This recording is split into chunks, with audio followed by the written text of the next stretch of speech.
In 2012, a child was born. Who suggested that you could get a disability certificate, and what did they write about it as a result?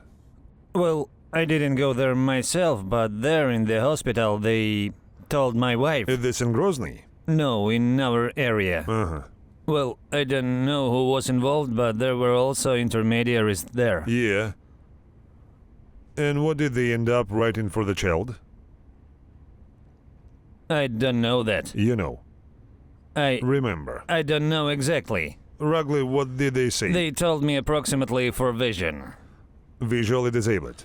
Yes, well, that's what they Where said. did you get 200,000? First I took a loan, and that's how it was for the loan. How long did it take to process it? Loan? Yes. No, the loan is fast, of course. Disability. Well, there was a month already. On the second, third months, there was a payment. It was already the second or What third amount month. of loan did you take out, and for what period? 300,000 was for 3 years. Why did you take another 100 on top?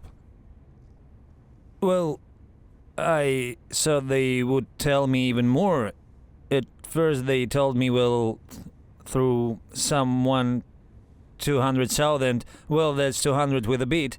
They're 210 or 220, like that. You didn't know how much you took in reserve. Yes, yes. What did your wife say about this topic? At that time we had a house, even now it is not finished still. About the house, well, a little bit needed to be finished. A room there. At first I lived in 2 rooms, that's it. And the rest, in short, we will invest money in renovating the room, and from these payments we will pay off the loan a little. It worked out for me, that's why he went to Moscow in the hope of earning money. Yes. The second one, a child, a girl. What? In 2018. In 2018. What's about her disability? Well, there is a disability, something with the leg, that's what they told me. How much did you give? 400,000 or something. 400,000. Another loan? Yes. Yes, because you don't have 400,000. You worked. Yes, you worked on patrol and post-service for how much? For 38,000. Yes. Have you paid off the loan? The first one, yes. Relatives also helped a bit. Oh, and plus when you went to the Kursk region, money started coming in and you started paying off debt. No, in 2018 I was still working in the patrol and guard service. Had you already paid off the loan then? Yes, I closed the first one. The first one closed. They wrote something about her leg, and so how much money does she get? Well, the same as son, Just 20,000. like a son. Yes. It's normal. Russians, you treat it normally. It's just a stupidly funny story, in short. So Quran doesn't forbid making a child disabled. They didn't tell us anything about it at home. That's it. But they do it there. Some do it. That's all. Are you okay in your head? Maybe it's a sin. No, wait. Are you okay in your head? Yes. Well, in general, if you retire, they don't say anything about it. That's why I'm talking. Critic, you understand, right? So, in your understanding, you and your wife, it's okay to give a bribe to mark your child as disabled in order to get money. Well, they offered it like this. In short, you have to pay money and you will get it like this. Do you want it like this if they're... So this is normal? Well, in the order of things, let's say. That's how everyone does it, so we also agreed. Awesome. Critic, send me this separately, please. In short, you can leave it uncut, so be it. I'll check if it's recording. If you want to smoke, smoke.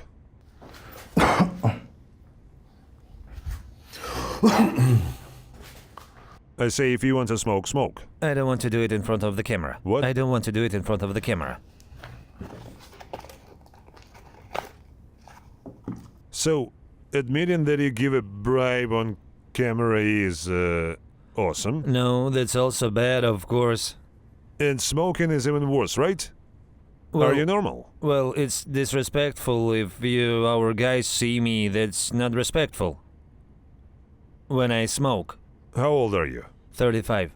So you think they don't know you smoke? Well, they know, but we never smoked. I never smoked in front of my father. So is it okay for your father when you fight and kill people?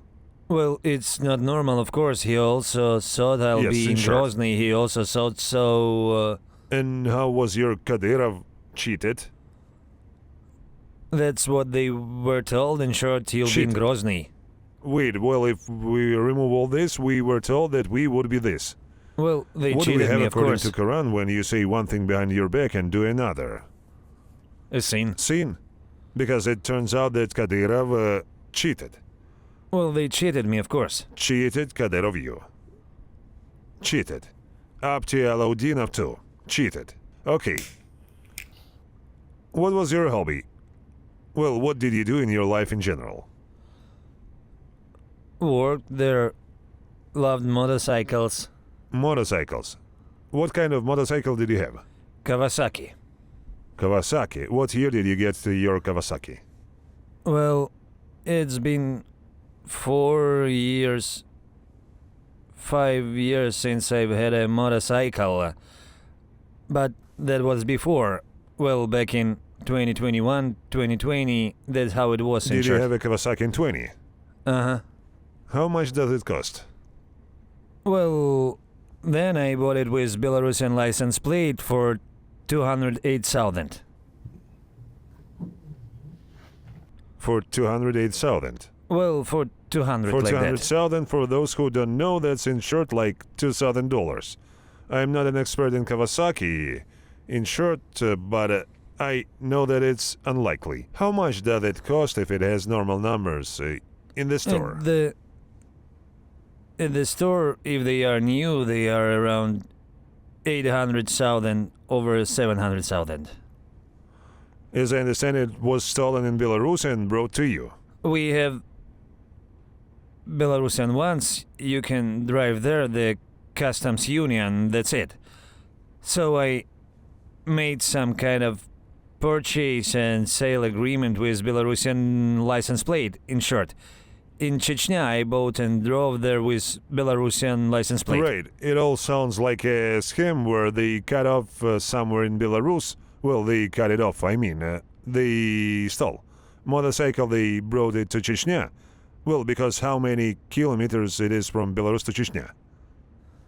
I don't know. I never traveled. Never went there. Well, there is someone there, stole. They loaded these mopeds into a truck, in short, and drove them there and sold them there. And everyone just knows that Lukashenko nothing can do in Chechnya, so they ride this awesome motorcycle there. You have a Belarusian registration certificate, you show it, and that's it, right? Yes. Well, or some kind of insurance scam or something else, could you deregister it? No. Proven. Well, I sold it after You just that. answered all the questions. You sold it in the same way and gave away the registration Yes, yes, certificate. yes. And how much money did they give you for it? I crashed.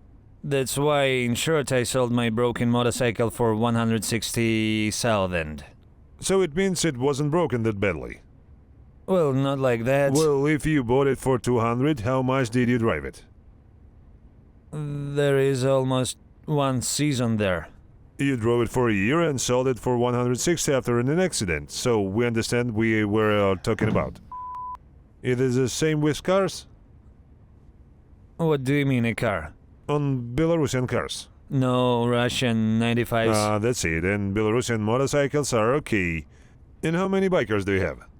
Well, I don't know about cars with Belarusian license plates, but I've seen enough biker there, and motorcycles normally driving there in the summer.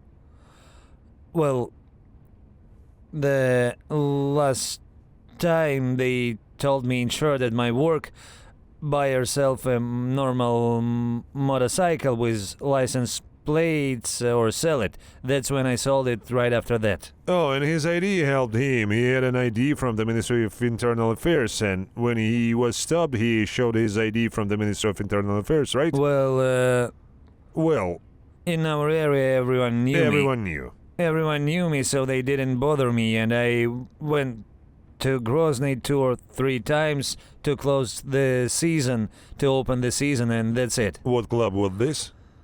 Well, all the bikers met there. Were there many Belarusian numbers? There weren't any. There weren't Maximum any, 2-3 maximum 2-3 motorcycles, and that's it. Got it right. Land of opportunity, land of talent.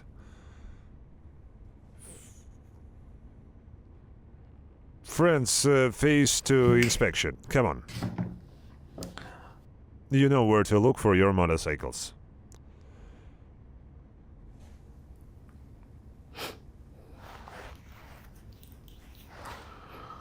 So you went to war. What happened next? When did you leave? From here? Yes, well, when did you leave Chechnya? On May 24? In April? This is in May. In 2023, in May, we signed a contract for 1 year. And in April, they brought us here in 2024. They wrote you on April 24th, clearly. What did you do until August? Until August, when we arrived, they showed us around the trenches, where the trenches were Russians. So there they were divided into 2, 3, 4 people in short, and there, like, if someone from ours comes there, they will check that we were there, and that's it. Well, like, until September, until October, and then we'll leave. Well, sort of. Well, to stand there with them, with the Russians. That's what they told us when we arrived. How many of you were in the trenches with the Russians? It was different. In some places there were 4, in some places there were 2, in some places there were 3, 5. It was different, like that. In your position, where were you? How many of you Chechens were there? At first there were 4, then 2. 4 and then 2. Yes, at first there How were 4. many conscripts were there? I don't know how many conscripts there were. Well, approximately how many of them were running around there? The young ones? Well, there's enough. There's a lot there anyway. 300 people? No. Well, 30. there were 35, well, approximately. I think it could have been like that. I don't know exactly. Okay, what was your relationship with the Russians? We didn't really communicate, but personally, me and the person who was with me, well, it was hi, hi, hello, hello, that's it, that's how it was. And we didn't communicate with them much there. That's practically nothing else. What did they call you? Ahmad people, that's what they called us. Have you had any conflicts? Well, the conflicts, how can I say? The conflict, well, it wasn't really there, but it was there one time. Look, I have a bonus. Wait, I have a bonus. My bonus is that I talked to most of the conscripts who were captured. With most of the FSB officers, border guards who were in captivity, and I know the truth.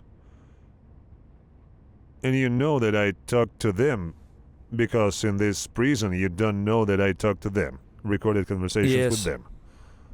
Therefore, you are welcome. Well, the conflict, well, a little bit of a conflict. It was small. Well, their commanders...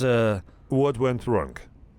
No, not that big, I say, but it was a little bit. A little bit. What little bit of conflict? Well, that was one time when we didn't have water. I asked for water, but they didn't give me water. Where did you go? To the Russians?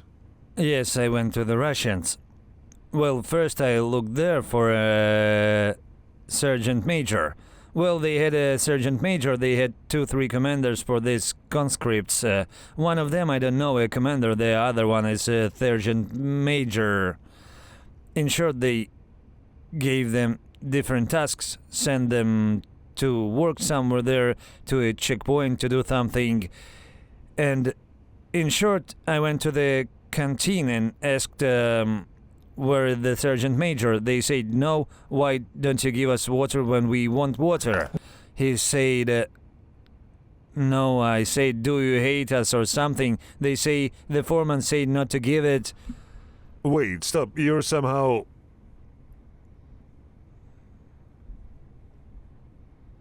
We have YouTube. We can swear.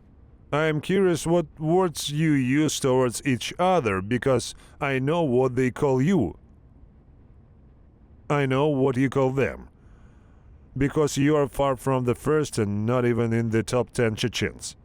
The fact that I do not post them does not mean that they are not recorded. There are so many different stories there. Starting there for purchasing disabilities, for purchasing passports. Well, it's trash. So tell the whole dialogue emotionally, if you can, because I know how it was for you there. I spoke with the conscript for those positions. I know how you are with each other there, what you did. To my great regret, I know this. I would gladly not want to know you. When I came in there, I yelled at them that you... How many of them were there? Well, I don't remember how many there were. There were 2 cooks standing there, and there were some people sitting at a table somewhere.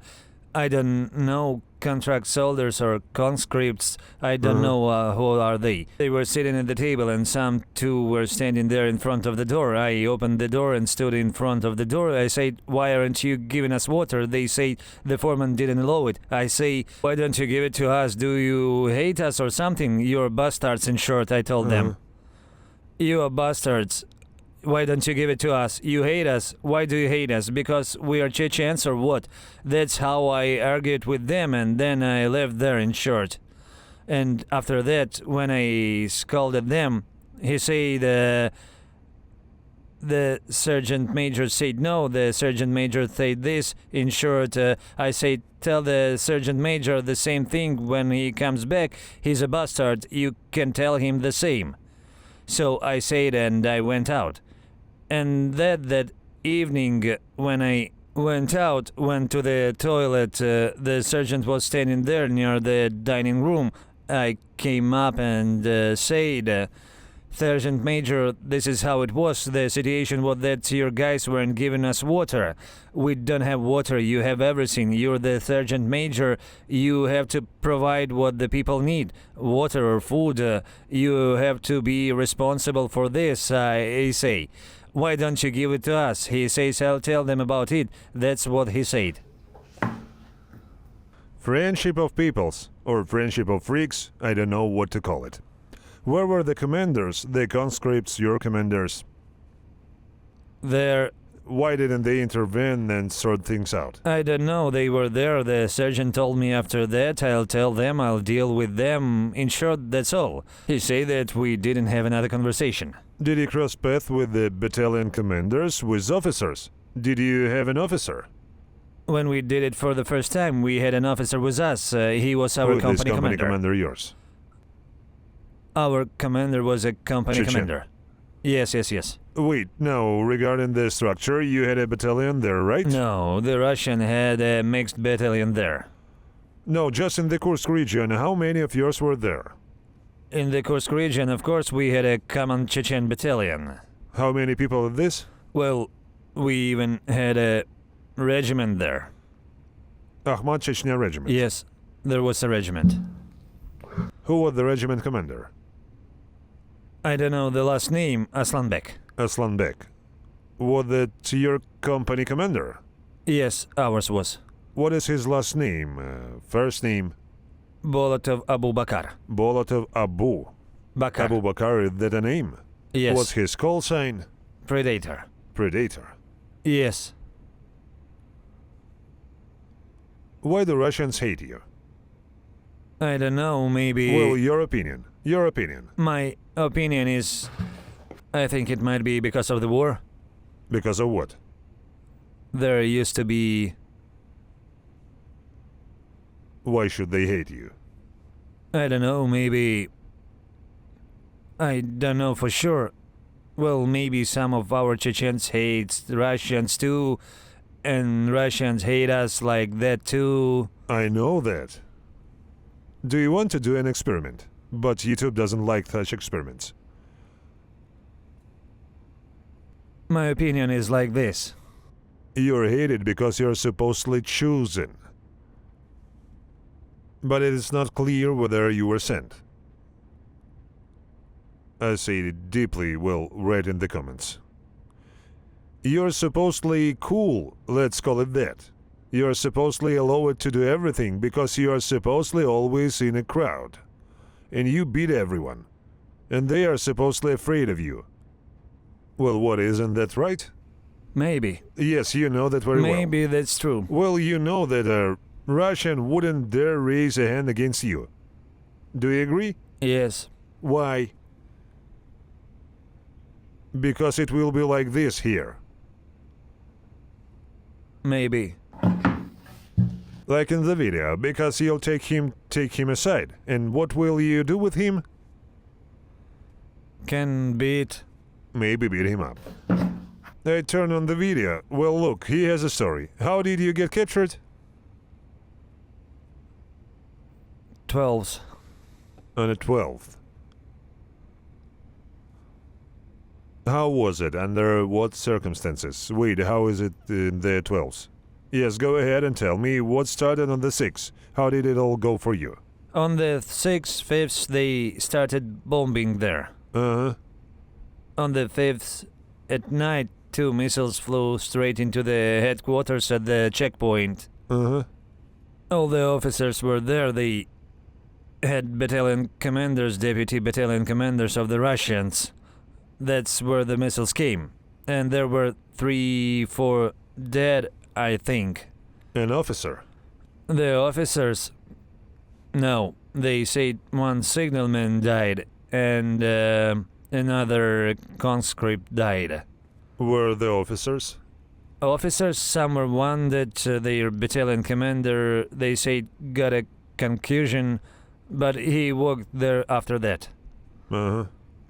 One of their deputy battalion commanders, I think they say there, was wounded. Some others were wounded too. 7, 8 people were wounded and 3, 4 people were killed. Uh-huh. Okay, so once it all started, what happened next? They didn't sleep until the morning. They were in touch with someone on the phone, something was happening. Well, we didn't understand what was going on there. How many of you were there?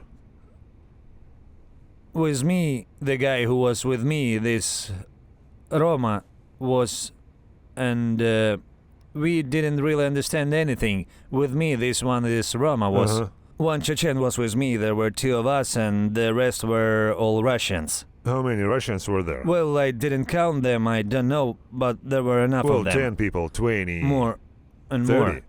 Well, let's 30. say roughly.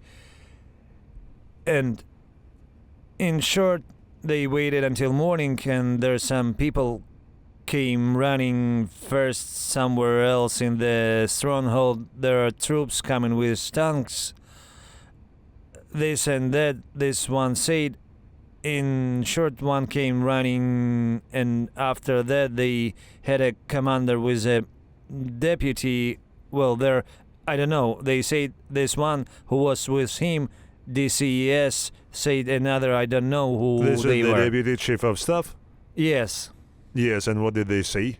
4 of them, 4 or 5 people immediately ran away. Wait, the battalion commander, the deputy chief of staff, and other officers? Yes, they ran away immediately. Where did they run away? They ran into the forest. Abandoned people? Yes, people were abandoned. You were abandoned and the Yes. soldiers were abandoned? And they ran into the forest. Okay, hold on, wait one more time. This is a very Interesting story, but Russians don't depend on their own, right? Yes. Well, look, there's a Chechen next to me. He is in captivity. What's your name again? The name is... It doesn't matter. It doesn't matter. It doesn't matter. Yes, he tells a wonderful story here about how Russian officers do not abandon their soldiers. How was that? The 6 in the morning, the battalion commander and other officer there left everyone. He said the deputy chief of staff. They immediately ran away somewhere. What did they say? Where are they running? In Suja. In Soja. Well, that's what I heard. We need to go to Suja. I don't know where the dam is. We need to get out and get in the car How there. many soldiers, conscripts, and you did they abandon? Well, about 25, 26 people for sure, and even more. Did all the officers run away? Yes. Well, there was only one left. He was a senior lieutenant with us. So he stayed. Alive? Yes, alive. Bad. Russians don't abandon their own if you're a conscript, and if you're not Russian, a Chechen. More precisely, the opposite one. Why did they run away? Is that funny? Me too. I followed them a little bit, then I shouted to them, "Wait, please, don't go. Maybe we should wait for the others. Why are you like this?" They, "No, we can't. If you want to go, if not, then no." In short, they didn't even listen to me. I said, "Wait, I didn't even know their names." I called the battalion commander, "Wait a minute. Maybe we should wait for them." No, they ran away. And I waited there with this Chechen. In short, sat in the forest. That's what will happen. Well, wait, and then other came to us and we walked together. Critic? Well, it's necessary for history. How did you get captured? How many people got captured? The last time there were 7, and when we were captured, 1 conscript died. The remaining 6 were captured. Understood. Did you enjoy the war? No. Why? Well, I thought I arrived at the border. Well, you like receiving 200,000. Well, yes, that's true. That's true. You see, simply for money. That's true. You see, simply for money. We're watching the video now, but I don't know. There will be an attempt to, in short, insert it, but it may be a strike. This channel communicates with everyone who is willing to communicate it and transmit data to the Ukrainian armed forces. This is what they say. This is abridged information made available by a Russian conscript named Anton, who has that his real name not be used for now and that the face of his fellow soldiers be blurred. We keep our word, therefore we take into account the wishes of the man who does not have Ukrainian blood on his hands, and thanks to whom we were able to discover and identify a group of Kadyrov. According to Private Anton, his motivation was not survived but revenge against Kadyrov's men for the abuse he and other conscripts suffered from May to August in the Kursk region. Fighters from the Akhmat Russia unit repeatedly assaulted them, including acts of sexual violence and physical humiliation, calling them Russian pigs. The main perpetrator was reportedly a man named Zaur, nicknamed Biker, from the 143th Motorized Rifle Regiment. When Ukrainian forces entered the area, the Urs fled and was last seen hiding in the forest on August 7. Later, from Anton's detailed story, it was possible to establish that this Kadyrov man, Zaur Rasulovich, is a member of the biker club Night Wolves. He was born in Gudermes and is currently registered in the Chechen Republic. Thanks to Anton, we managed to find 4 more of those fellow soldiers from Motorized Rifle Regiment who were hiding in the other locations in the Kursk region. P.S. Raids inform Nepal and the Russian army. It is quite common, also this topic is taboo. Thus in December 2023, an open appeal to a letter from the mother of a soldier who was subjected to sexual violence by Kadyrov's men in occupied Pervomaisk in the Lugansk region received resonance. Biker. Call sign. Yours. Zaur? Yes. What regiment do you have? What? What unit did he say? Ahmad, Chechnya. Number unit. 1434. Yours? Yes.